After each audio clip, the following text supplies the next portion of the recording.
And what do you do, raising ducks? Yeah. Apparently it's breeding season, right? Yeah. All right, so here are your nest boxes. They're AC pine. I did not get the fir because I just didn't think the ducks would care. Nope. Yeah, whether it's fir or pine.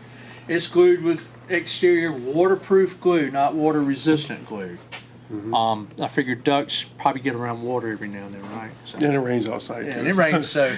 And I just did the side opening to be able to check them out. They're probably full of sawdust, and that is. I put holes in the bottom. I don't know if that mattered to you or not, No, that's fine.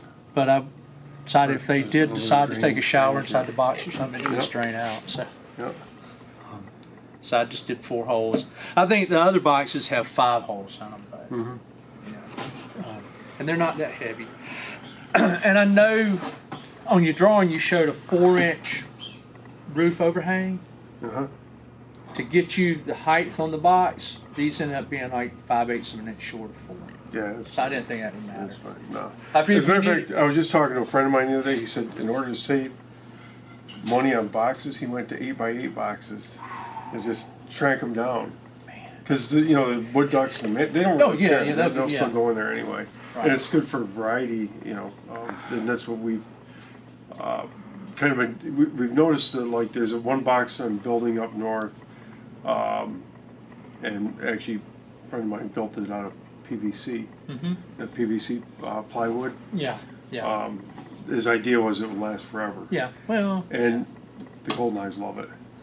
Well, that's what I was asking, because I've seen boxes that people made that went on the side that they went in and there's like a little divider here, so they came in and came like almost like a macaw box. Yeah. That's there's boxes with like a porch on the front. Right. And that's what they. Okay. Well, that's what I was asking about the porch and all. So I didn't know if you needed something like that. No, I don't need that. No. All right. Well, I figure if you did. No, one of my problems now is, well, as you know, you can't make any money on any of this stuff, and where we try to make some money is like on mandarins and wood ducks and stuff like that, because that's what these birds like that subsidize the rest of it, so to speak. So I ended up holding back some mandarins last year and some wood ducks. Now I'm like, now I got boxes to build, so that's the biggest thing is I'm trying to fill in where I need it for mandarins and wood ducks, and then I got to build a couple of fancier boxes for some of the goldeneyes and stuff. Okay. Not that they won't use stuff like this, but if you give them, the thing is like goldeneyes, they'll use ground boxes and they'll dump an egg here and dump an egg there. Yeah. But if they find a nest that they really like, they'll continue laying in it and they'll. Was that what on the nest boxes that I'd seen that had the little dividers? That's what I'm using for the goldeneyes. Yeah. So they like having that shelter. Is that what it is? It just depends on the bird. I mean, some of them like smaller holes, some of them like bigger holes, some of them like. I mean, there's no exact formula on nesting boxes. As a matter of fact, like in North Carolina, you've seen that before. We've only got a couple of different. We have like 2 ground boxes in each one of those aviaries. We'll have a pair of birds in there, and the ground boxes, we vary the size of the boxes, but we don't get fancy on them because 90% of the time, the birds will choose to go on the grass or something like that anyway. Well, we can make the hole bigger. I can't make it smaller. Yeah, I mean. I'd have to put a piece of plywood over it. Yeah, well, and we've done that too. We put a piece of plywood over stuff, and but one of our struggles we have now is I figured I had some 2-inch stock, boards, 2-inch thick, that I was using for building nesting boxes. And I can hammer out tons of them an hour. Obviously, the price is 3 times what it is for plywood now. Right. But then the other problem is. They were all done with pressure treated, and I figured I'm good for 10, 15, 20 years. And we're, I think, 3 years on some of this stuff. And it's rotting right to pieces. Pressure treated seems to me, from what I've been told by people in that forestry commission, is that it now has 3 grades. Above ground, that's not treated to rejection. above ground that is treated to rejection, and ground contact that is all treated to rejection. Meaning that it cannot absorb any more of the salts into it. But you know, in my opinion, if pressure treated, if you get something pressure treated, it should last longer than something that's not pressure treated. I agree. Otherwise, there's no sense in wasting your pesticides and Right. you know, Well, whatever it is. All they're using now is just CCA, Yeah, salts. but that's my point. Is it's just a waste of time and money. Just Yeah. tell me this is the best we got, and sell me some non-treated lumber. Or fir. Which by the way, for or arborvitae or something, Yeah. something along that line. Cedar, not arborvitae. Well, cedar is arborvitae. Yeah. With this, is that little? Oh, it's a spider, It's isn't probably it? a spider. I was thinking it was a tick. No, it's trained spider. Jumping spider, little jumping spider. They did a study on this. I don't remember who did a study on nesting boxes out in the western part of the United States at one time. They found that exterior plywood nesting boxes last longer than anything. Wow. Well, And I've this is exterior grade plywood. And I've got some up in the woods that are probably still there that have been there for many, many years now too. I know a lot of people just do nails into the plywood, but my thinking is with plywood, if you pierce that plywood, then you open. So you see what I did is I glued blocks underneath it. Yep. And drilled them, and I'll just use screws. Yeah. That way, if you need to take a door out, it's easy to take. That's usually how I do it. Okay. Well, I have so many ducks here, right? Okay. So these are my spotted doves, and there's a young fledgling in there that I haven't moved out yet. I'll move them hopefully Monday or Tuesday, I think is what I'm thinking about, because I've got to do DNA. So.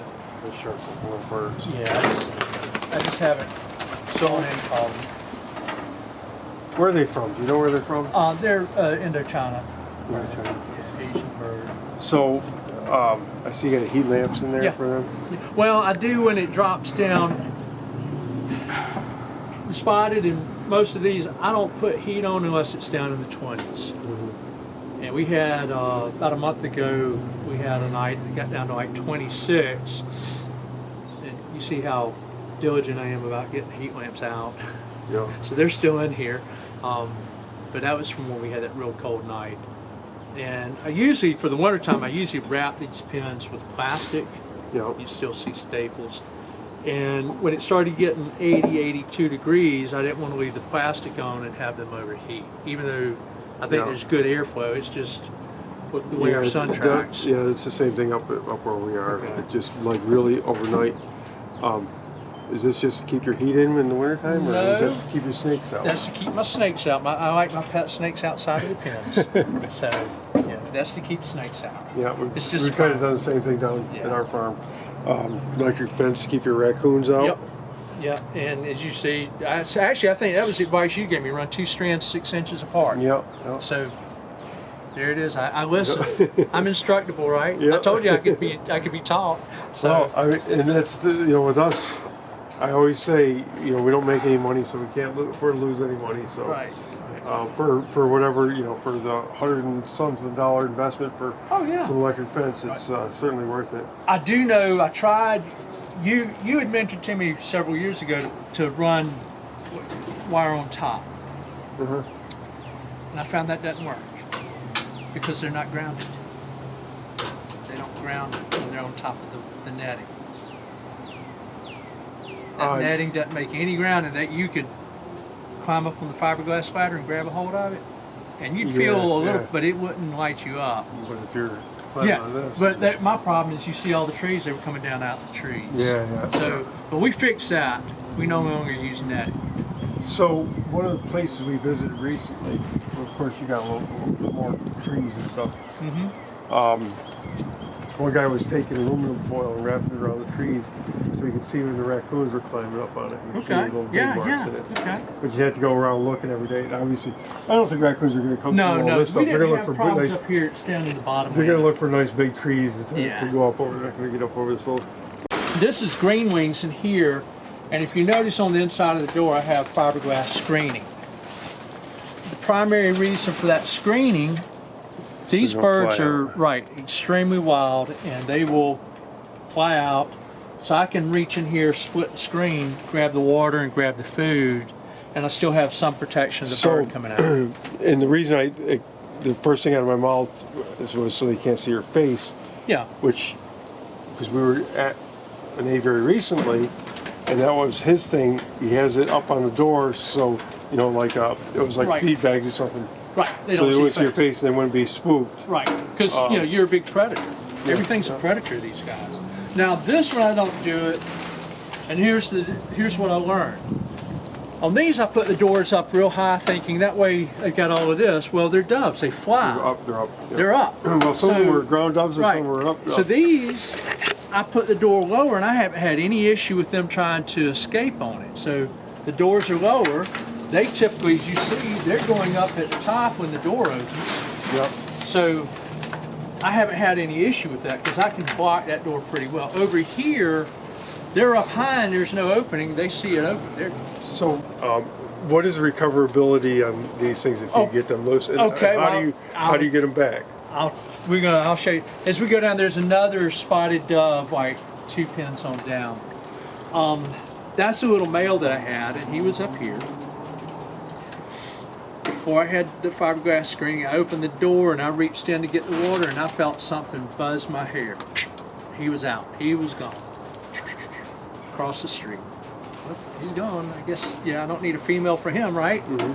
So I took a pigeon trap over to my Senegals, because the Senegals is similar family, and there's similar calls. And I heard him calling, so I dropped a pigeon trap right at the Senegals. Went somewhere, came back, and he's in the trap.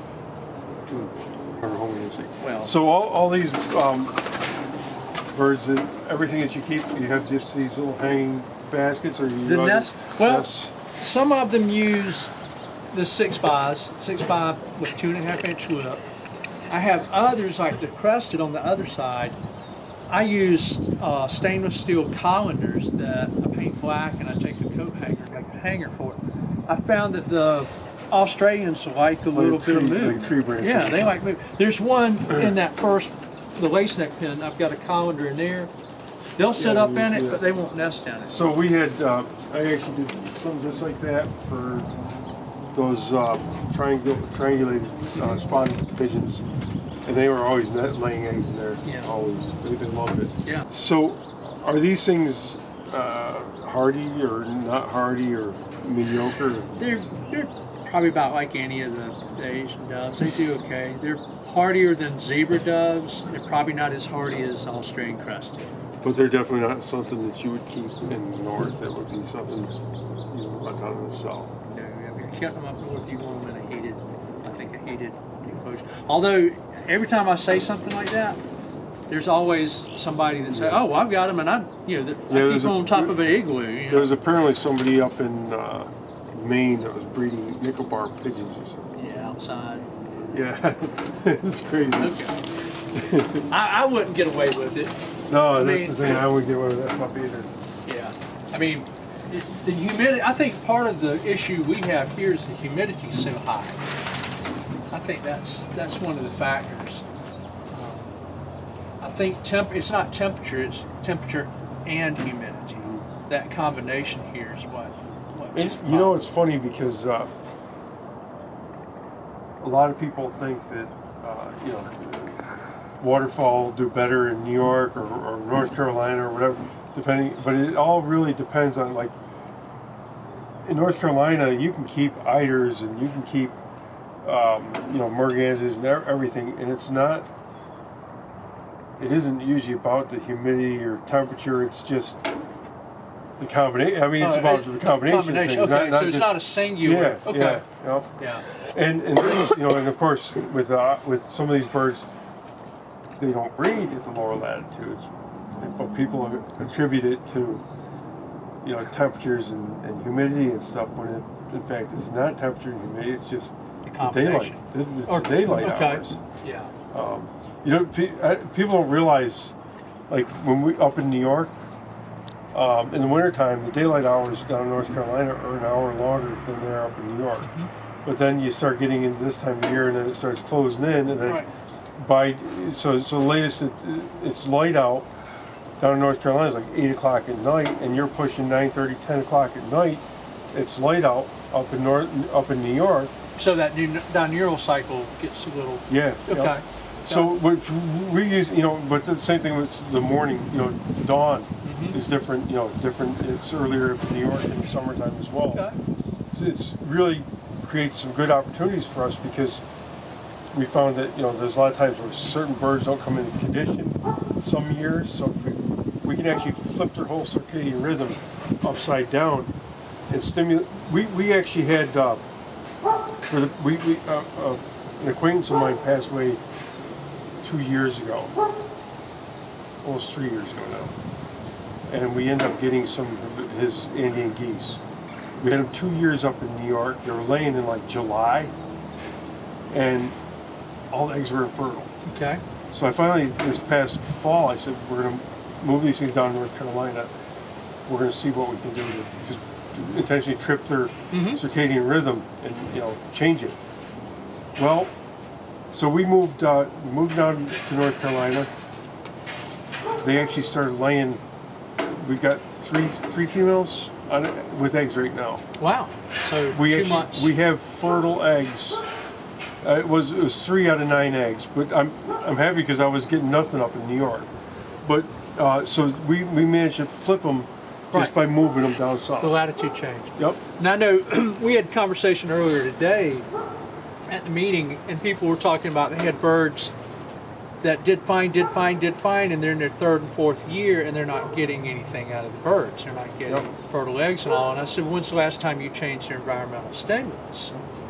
Well, they're in the same pen they've always. I said, I understand that, but you might want to index your pens by 1 or 2, just even if they're planted the same. There's something about that. They'll see something about it's a little piece of grass or something. Right. So that's actually interesting because that's what we do. We'll typically, the general thoughts are that, like all the surface feeding ducks are one year breeding, right? Okay. And well, with say just out of just a real simple example, say model duck. We'll use that for an example. 99% of them lay in a year. Okay. But they don't do good in a year. They delay, they might get 7, 8, 9 eggs or whatever, but they may not be good fertile eggs. They, if you let them sit on the eggs, they may roll some out. So they're not really good. We don't see a lot of these birds, a lot of the yearling birds, they're not really productive. When they get to be, that's your neighbor's dogs? When they get to be 3, 4, 5 years old, that's when you start really getting production. Right. Same thing when you get the 2-year-old breeding birds like your mergansers and gold eyes and stuff like that. They breed older. Right. As they get older. Right. Ruddy ducks is a good example. Ruddy ducks tend to lay at 1 year old. A lot of them will lay at 1 year old. But they don't really get good until they're 4 or 5 years old. Do you see that there's a difference in the chick, the viability or the robustness of a chick? I think it's everything. The egg quality, the robustness of the chick, if you have mothers raising the birds, or as they get older, they're better. Like white-headed ducks. We've had white-headed ducks down on our farm for several years, and Macoa ducks as well. And they'll be like the younger ones will like scatter eggs and stuff, and then as they get old, 3, 4, 5 years old, then they start making nice nests and stuff.